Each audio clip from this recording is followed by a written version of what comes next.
Vielen Dank, Herr Kollege. Thank you very much, Mr. Higgins.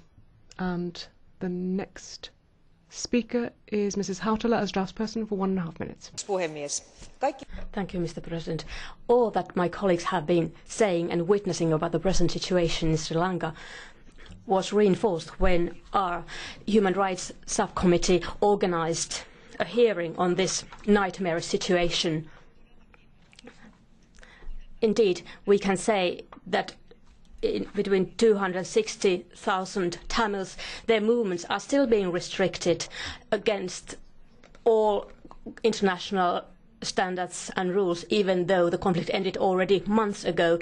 And we can say that the press freedom has been strictly limited. Yesterday, an organisation, Reporters Without Frontiers, said that there the media freedom is on the place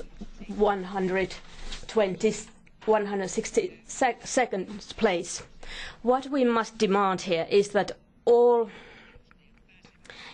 EU, UK and the United Nations agencies can have access to the camps, and since we are talking about local elections, then we would like to have a milder expression here and from the Greens, and we would like to say that take note that the elections will be held. What about these trade issues then? I'm very delighted that the Commission at present is finding out how Sri Lanka is carrying out different treaties on human rights and their demands, and I expect the Commission to carry out an independent work and will give its conclusions whether Sri Lanka really has deserved this GSP Plus status.